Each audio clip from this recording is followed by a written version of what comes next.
पुण्यात्मा, हम परमात्मा की परिभाषा का कैक है भी नहीं समझ सके आज तक, जब तक ये तत्व ज्ञान हमें प्राप्त नहीं हुआ था। हमें ये तत्व ज्ञानहीन संत, ऋषि, महर्षि, आचार्य, शंकराचार्य जो भी भगवान की सतिथि बताते, हम सहर्ष स्वीकार कर लेते थे। पुण्यात्माओं के आंखों में आंसू आते थे भगवान की चर्चा सुनकर,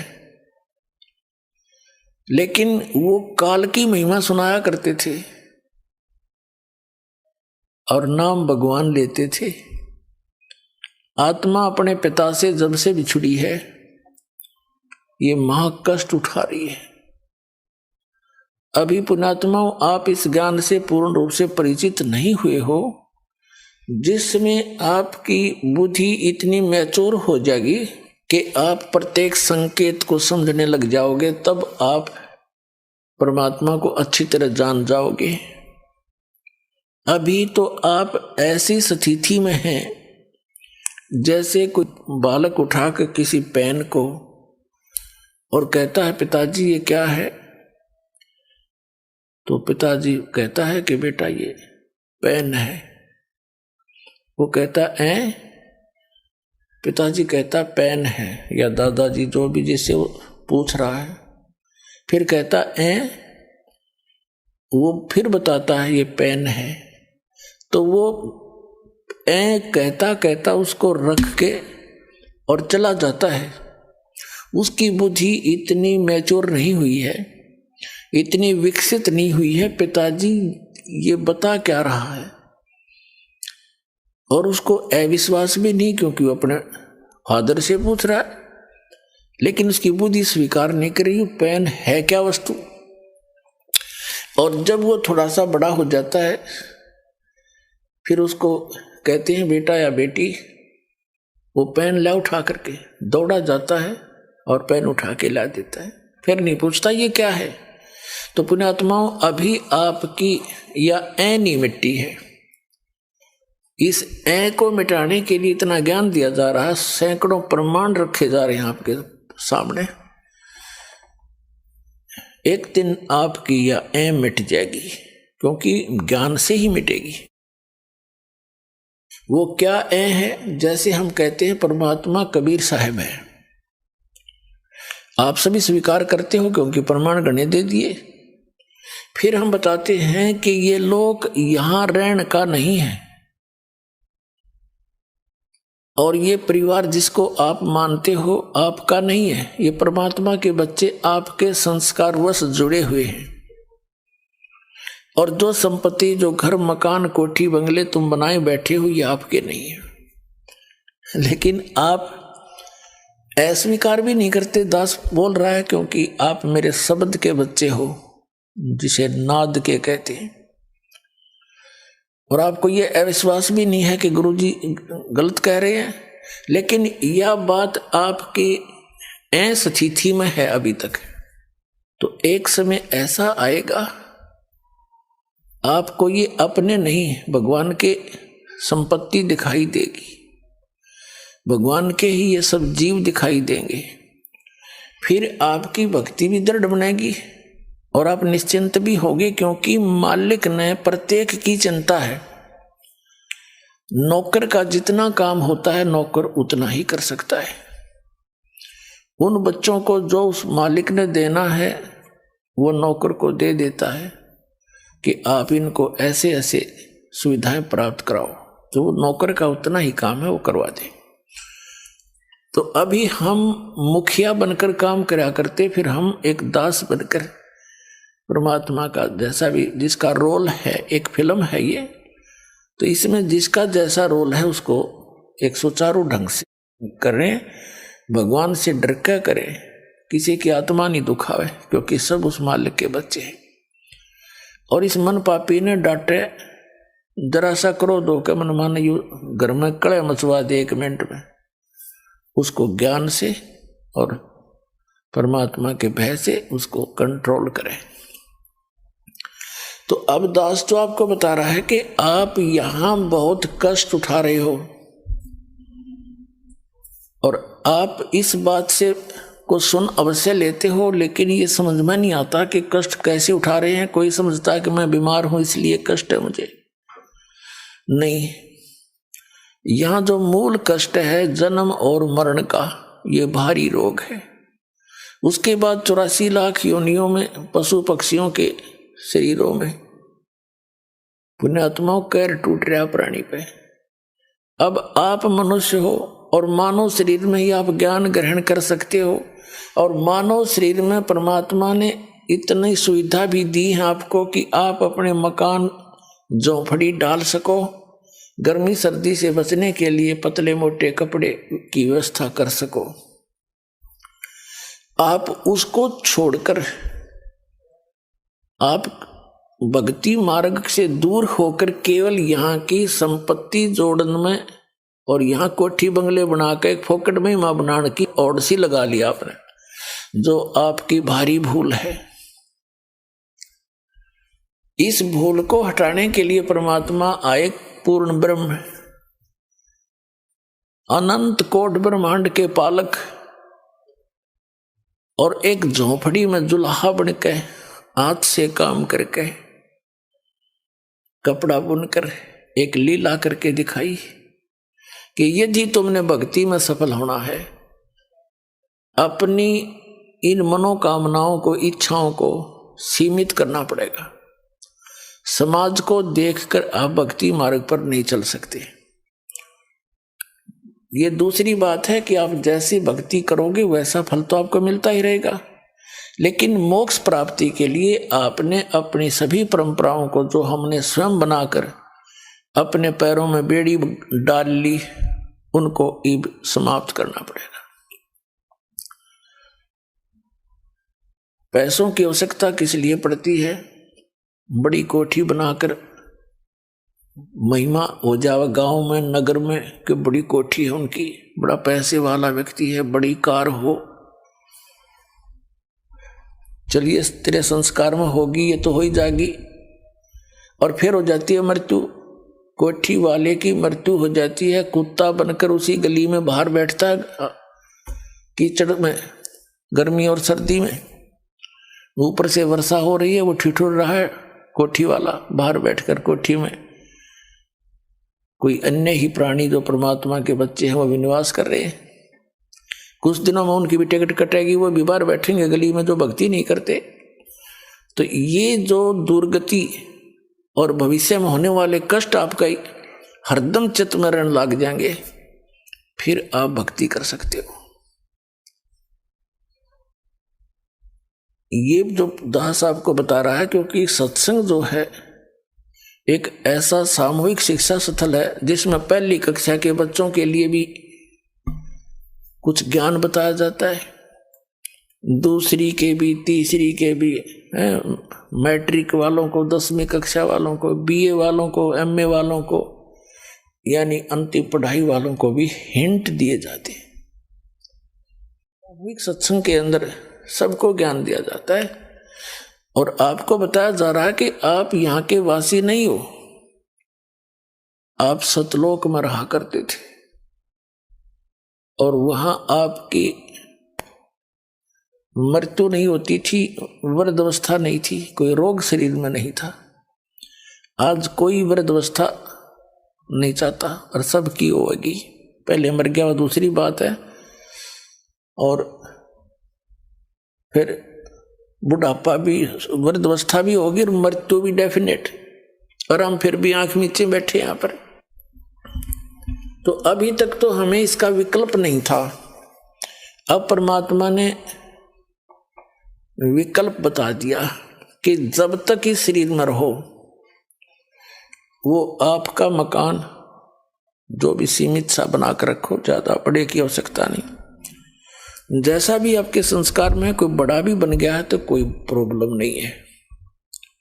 यानी लोग दिखावा होड़ नहीं करे, एक दूसरे ने देख कर रीस नहीं करे इन बकवादों की। कोई विवाह करता है लड़की का, उसमें लोग दिखावा पता नहीं कितना ड्रामा करता है, पॉइंट बाजे बजवाता, ये बकवाद है सारी। पहले तो हम इनको सीमित करेंगे फिर भक्ति बनेगी। पुण्यात्माओं, आप जो दास ज्ञान दे रहा है ये किसी डूम बाट के गीत नहीं, किसी स्वार्थी व्यक्ति के द्वारा कोई नावल की कथा नहीं सुना रखी। खुद भगवान ने आकर के ये आपकी जो समस्याएं हैं ये खुद बताई हैं आकर के, और साथ में इसका समाधान बताया।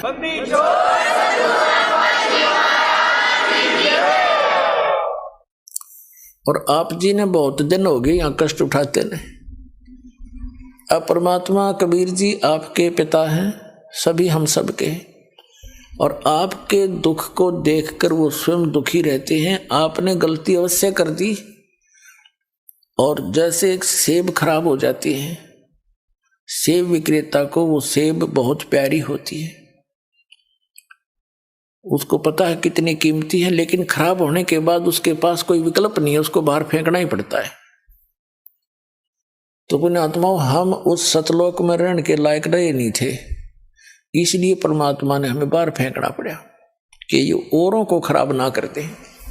तो अब वो कितने दयालु हैं कि शायद इनकी बुद्धि ठिकाने आ गई हो, इतने कष्ट उठा करके अब मान जा मैं अब भी सीने के लगाकर सतलोक ले जाऊंगा अपने बच्चों को, वहां कभी दुख नहीं होगा, कभी मृत्यु नहीं होगी। तो इसके लिए बताते हैं,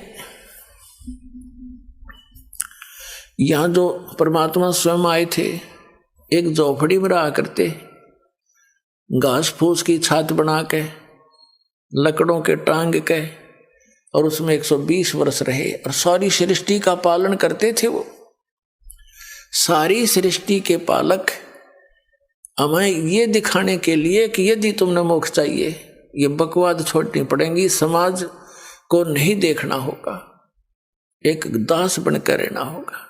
वैसे तो भक्ति के लिए चाहे सेठ भी है, भक्ति वो भी कर सकता है, जैसे धर्मदास जी थे, लेकिन मर्यादा के अंदर रहकर ही भक्ति की उन्होंने। तो वो परमात्मा हमें इसलिए दिखाने आते हैं कि भाई तुम ऐसे विश्वास करके देखो जैसे परमात्मा ने एक रोल किया। एक बिल्कुल निर्धन व्यक्ति हैंड टू माउथ कपड़ा, जैसे रेजा कपड़ा बनाया करते थे, कपड़ा बन गया, बेच दिया। बेचना नहीं, कमाई उसकी जो मेहनताना मिलता था उसका, और जो मेहनताना उनको मिला उसमें से एक परिवार का भी पोषण किया। परिवार कैसा था परमात्मा कबीर जी का? उनकी कोई पत्नी नहीं थी, उनके कोई माता पिता नहीं थे, उनके कोई बालक नहीं थे, क्योंकि हमारे को आज तक परमात्मा का ज्ञान प्राप्त ही नहीं हुआ। हमने श्री राम, श्री कृष्ण, राजा दशरथ के पुत्र, इन राजाओं की और भगवान बना करके केवल इनकी कथाएं सुनी थी। जो परमात्मा की कथा हमारे सदग्रंथ बताते हैं, वेद सबसे प्रमुख माने गए हैं। तो जो भगवान लीला करता है, जो उसके गुण हैं, वो वेदों में वर्णित है, और वो वेदों में वर्णित जो लीलाएं हैं वो केवल कबीर देव ने, कबीर साहब काशी वाले धानक जुलाए ने कर रखी है। इस विश्व में किसी महापुरुष की ऐसी लीला नहीं जो वेदों से मिलती हो। तो कबीर परमात्मा है, पूर्ण ब्रह्म है, सत्य पुरुष है। तो ये परमात्मा को परमात्मा सिद्ध करने के लिए इतने प्रमाण आपके समक्ष बताए जाते हैं। तो उस परमात्मा ने जैसे कपड़ा बनते थे, उनका परिवार कोई नहीं था, उनके मतलब उनके माता पिता या बालक नहीं थे।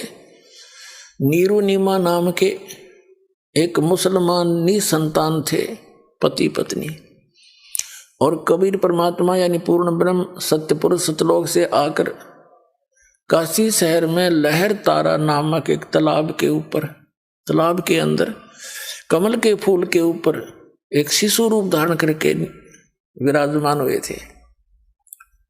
नीरू नीमा प्रतिदिन उस सरोवर में स्नान करने के लिए जाते थे। गर्मियों का मौसम था और परमात्मा को सरोवर में कमल के फूल पर पाकर वो फूले नी समाई घर ले आई। फिर परमात्मा ने 25 दिन तक कुछ भी आहार नहीं किया, तो दोनों बड़े चिंतित हुए। विशेषकर नीमा बहुत दुखी हुई और अंत में फैसला कर लिया कि यदि ये बालक मर गया तो मैं भी साथ मरूंगी। तब कबीर परमेश्वर बालक रूप में जो उनके घर पे निवास करते थे, उन्होंने प्रेरणा की भगवान शंकर से। भगवान शंकर अपने शिवलोक से आए साधु रूप बना के। तब नीरू और नीमा से उनकी समस्या का कारण पूछा, क्यों दुखी हो तुम? उन्होंने कारण बताया कि एक बालक मिला है। नीरू नीमा उसी जन्म में पहले एक ब्राह्मण ब्राह्मणी थे, गौरी शंकर और सरस्वती उनका नाम था। गौरी शंकर ब्राह्मण का, पुरुष का, और सरस्वती उस बहन का नाम था, उसकी पत्नी का। मुसलमानों ने उनको जबरदस्ती मुसलमान बना दिया था, जिस कारण से वो अन्य ब्राह्मणों ने समाज से निकाल दिया था। पहले उनको दक्षिणा मिलती थी, वो बंद होगी तो उन्होंने जुलाहे का कार्य शुरू कर दिया था। लेकिन वो भगवान शंकर के दृढ़ पुजारी थे। वो भले ही मुसलमान बन गए थे, लेकिन पूजा वो अपने भगवान शिव की हृदय से किया ही करते थे। वैसे तो यथार्थ ज्ञान आपको जब होगा तो हजरत मोहम्मद जी तो थे, ये भगवान शिव के लोक के एक गण थे, पुण्यात्मा थी। भगवान शिव के लोक से ही आए थे वो भी। मुसलमान धर्म टोटली भगवान शंकर के ही उस गण के द्वारा बताए गए ज्ञान पर, उनके फार्मूलों पर वो अपना भक्ति मार्ग करते हैं। तो भगवान शंकर ने आकर उनसे पूछा साधु रूप में, तब उन्होंने कारण बताया। नीमा ने कहा कि भगवान हमारे कोई संतान नहीं थी और हमारी आयु भी 60 वर्ष से ऊपर हो गई है। अभी कुछ दिन पहले मैंने हृदय से पुकार की थी अपने भगवान शंकर की, उन्होंने मुझे कमल के फूल पर एक बालक दिया है। अब ये बच्चा कुछ खा नहीं रहा, ना पी रहा है, ये मर गया तो साथ मरूंगी महात्मा जी। अब मैं इस विदाई के दुख को सहन नहीं कर सकती, ये बालक मुझे इतना प्यारा लगता है। शंकर भगवान ने कहा कि माई वो दिखा तेरा बालक कहाँ है, लाना जरा बाहर।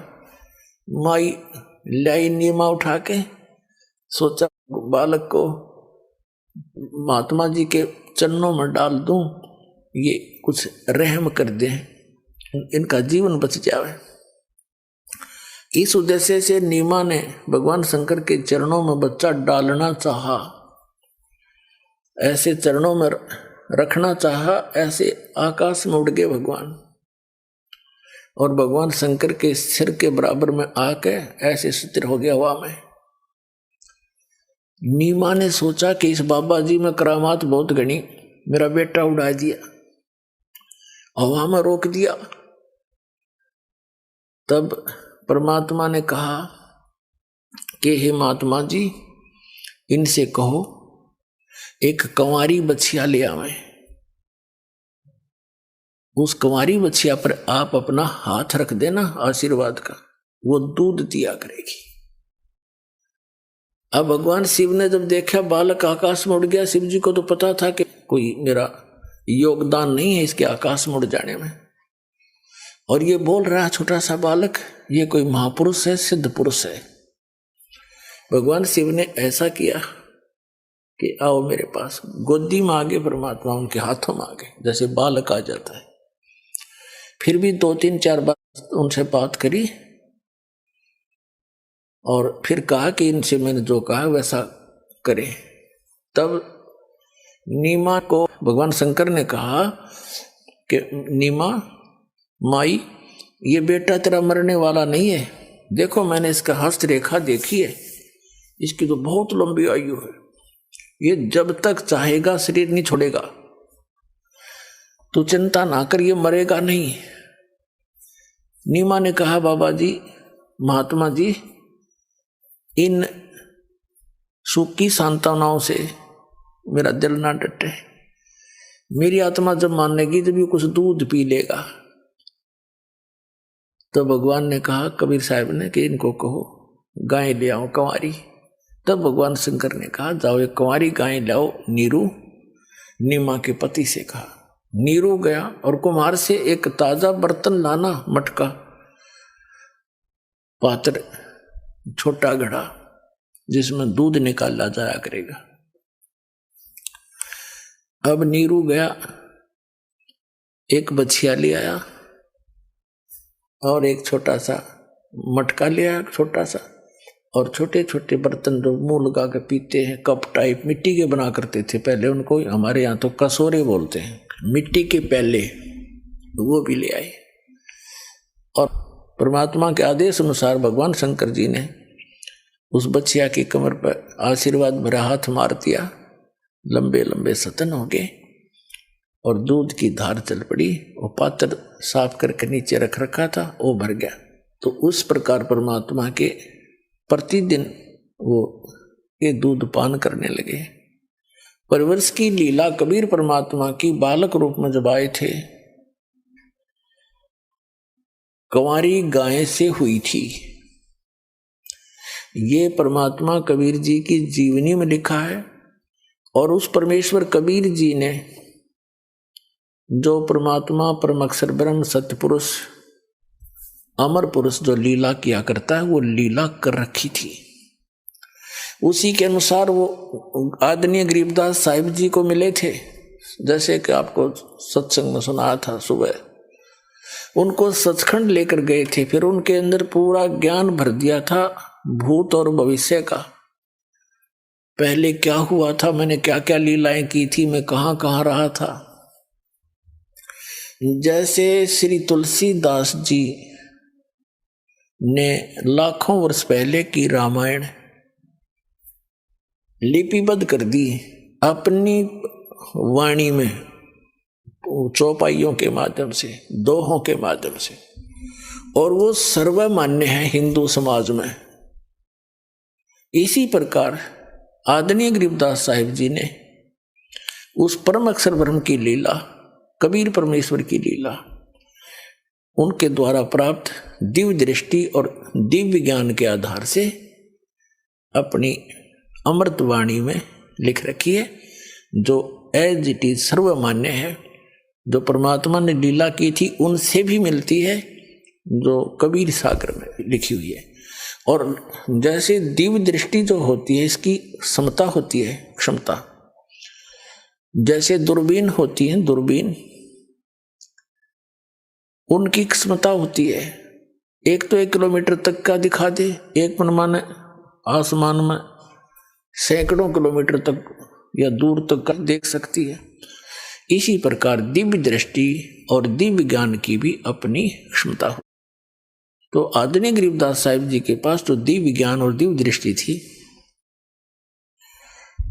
वो श्री तुलसीदास जी के दिव्य ज्ञान और दिव्य दृष्टि से कहीं अधिक महत्वपूर्ण और ज्यादा शक्तिशाली थी, अधिक श्रेष्ठ थी। तो आदरणीय गरीबदास साहिब जी ने भी अपनी वाणी में प्रमाण दिया है। तो पुण्यात्माओं, सबसे पहले तो आपको परिचित कराते हैं कि क्या ये लीला कबीर साहब ने की। कंवारी गायों का दूध पिया बचपन में, वो कहाँ प्रमाण है? आपके रूबरू करते हैं पवित्र कबीर सागर के अंदर। पुण्यात्माओं, जब तक आप जी को ये विश्वास दृढ़ नहीं होगा कि हम जिस परमेश्वर की शरण में हैं वो कौन है और कितना लाभ दे सकता है, तो तब तक आप दृढ़ नहीं हो सकते। आपको दृढ़ करने के लिए ये ढेर सारे प्रमाण दिखाए जाएंगे, और इस ज्ञान को समझने के बाद आपकी स्थिति ऐसी हो जाएगी। कबीर साहब ने बताया है कि बंदी छोड़ दयाल जी, ऐसे बोला करोगे तुम, आपकी आत्मा कहा करेगी। बंदी छोड़ दयाल जी, तुम तक हमारी दौड़े, जैसे काग जहाज कहा अब सूजत और न ठोरे। जैसे समुद्री जहाज के ऊपर कौवा बैठकर चला जाता था और सामने बैठ जाता, वो खाना खाने के आगे रोटी खाएंगे, मुझे भी डाल लेंगे। शाम को वो खाना खाने के समय वो खा रहे होते हैं, वो बैठ जाता, ऊपर चला जाता है। रात्रि में 200-300 किलोमीटर, 400-500 किलोमीटर जहाज चला जाता है। और पुराने समय में क्या होता था कि ये दिशा सूचक कई बार जो सही दिशा नहीं बता रहे होते थे, उसका कारण ये होता था कि समुद्र में कई चुंबकीय चट्टानें होती हैं, जिस कारण से वो दिशा सूचक चुंबक डिस्टर्ब हो जाता था। तो जहाज के जो चालक होते थे वो सुबह अपने दिशा सूचक यंत्र को चेक करने के लिए जो कौवा जहाज पर बैठा होता है उसको विवश कर देते थे, डले मार मार कर उड़ने के लिए। बहुत पुराने समय की बात है। और कौवे के अंदर एक विशेषता दी है परमात्मा ने कि वो उस दिशा को कभी नहीं भूलता जिस दिशा से वो चला था, पूर्व से चला था या पश्चिम से चला था या दक्षिण से चला था। तो कौवा उड़कर उसी दिशा को बैक होने की चेष्टा करता है जिस दिशा से वो चले थे, एग्जैक्ट। तो उधर से कौवे की जो दिशा देख करके अपनी दिशा को वो चालक अपने यंत्र को चेक कर लेते थे और अपनी दिशा से भी वो कन्फर्म हो जाते थे कि हम सही जा रहे हैं, नहीं तो ठीक कर लेते थे।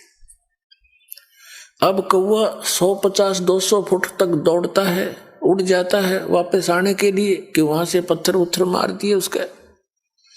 अब उस जहां देखता वहां जल ही जल है, और जल में जहां बैठे हुए डूब मरे। चारों तरफ देखकर वो वापस कहीं स्थान उसको बैठने का यानी सपोर्ट नहीं मिलता, सब डूबने का स्थान, मृत्यु का स्थान दिखाई देता है। तो वापस आकर के वो जहाज पर ही शरण देता है और फिर वो चालक उसको कुछ नहीं कहते।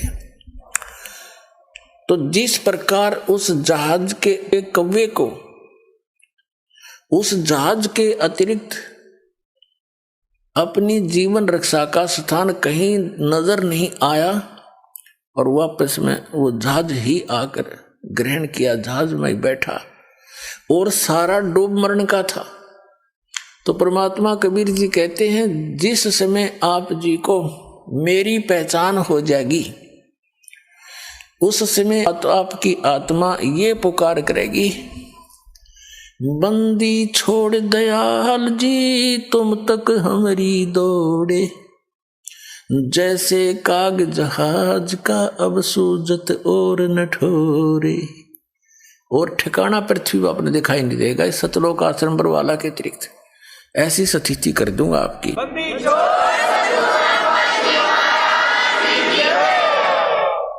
अब आपको प्रमाणित करते हैं कि 600 वर्ष पहले भगवान आए थे,